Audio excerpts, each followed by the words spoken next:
Nire kasua berezi zamarra bada izatez. Berroi urte dira Arabara etorri nintzela, beti baserrian ibili naiz lanean, bertzotan, hemen asko aspaldi pixka bat galduta ez, baina utzitan nuka bertzo gintza. Eta saltu zitzaizkidan Gasteizko Kijote batzuek. Araban bertzo eskola bat sortu behar zutela.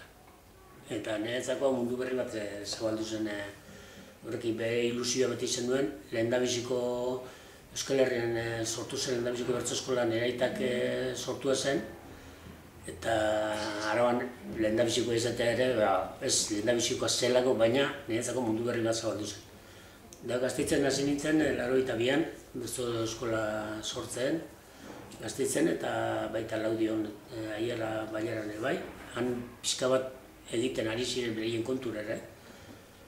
Eta horren bilela, 82an bertan azkenekoan, 83an lehenengotan, Aldundiak bertsolaritza ikastoletan zabaltzeko Bizkaian eta Gipuzkoan nola bazebiltzaten lehenagotik, Gipuzkoan urte bi eta Bizkaian urte bete, zer ematzaten bertsolaritza ematen, proposatu zidaten Araban bertsolaritza ematea. Eta, beretzako beste erronka bat zen, denporaz ez nebilen, orduen liberatu behar nuen.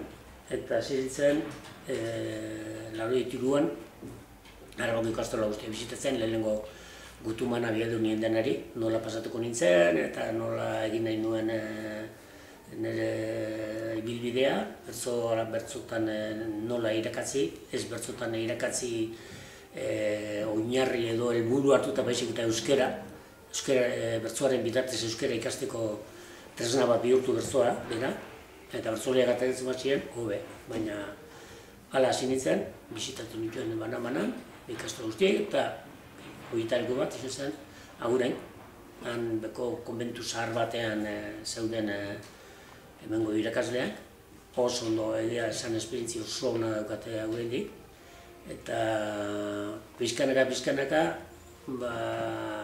86-7 urtera arte edo, oso ondo ebili nintzen diputazioatik 3 urte, Aldundiak babestuta.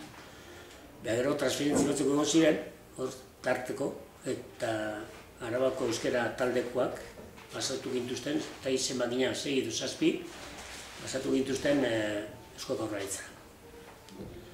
Eta Eusko Jaurlaritzan, lehenengo urte bat egian, niko baina ez zegoen askatasunik, ez zegoen Aldundian bezain errez lan egiteko, laguntzak eta ez zegoen. Pizka morreztu zen. Eta handik urte batzutara, gainera, Buesa garritzenean hezkuntzako arduradun, konseilari, orduen bidaiak eta horretanak kendu zizkieten. Eta orduan, bidaietara, hasi honen, dartzegin negara, eta egun askotan 300 kilometroraino egiten dituen, ez zuen ematen diruak ibiltzeko, eta ni ez nukan boltzilo hori berotu eta beste atzko izatu da bezala. Eta orduan horra gonzan, parentesi bet, lana biltzen nien eta materiala prestatzen nuen pixka bat, eta hortik aparte, bizitak eta asko zer murritzagoa, asko zer denporakiago, eta ez zegoen segidan nolan egiteko. Baina bertsolari eskolakin aurrera jarraitu genuen, eta hor kimu berria zetu zen. Eta horietako bat, hor dago oian, orain hemen dabilena. Eta honek, nire neurezako pausurik hon izan irakasleak konturatzea, bertsolaritza erreminta oso berezia eta ona zela euskara ikasteko. Kantuz, kontu dugu, euskaraz pentsatzen irakasten duelako, azkar pentsatzen irakasten duelako. Eta horretarako ikastaro batzuek prestatu nituen ikastoletan, bai Errioxan, Kanpetzun, Agurainen, Gasteizen, Aiaran, da ikastaroak horretan, irakatzei beti presaka, irakatzi pixka bat, Gero beraiek ikastolan landu zezaten bertsolaria ez zegoen euskara taldean, edo beraiek antolatzen zuten ordutegian, beraiek egin zezaten hori.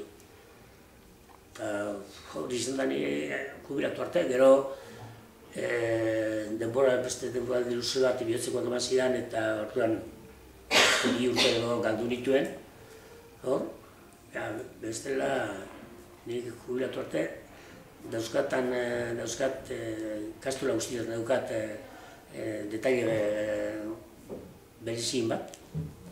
Baina gogoan, egia da, Errioxan, zoagarri pasatzen nuen La Puebla, batez La Puebla Barkan, ikastola barri izenean, eta hor,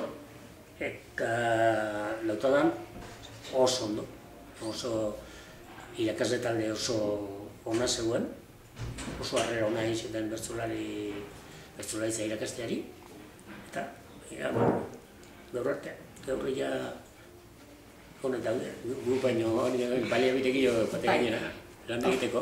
Orain,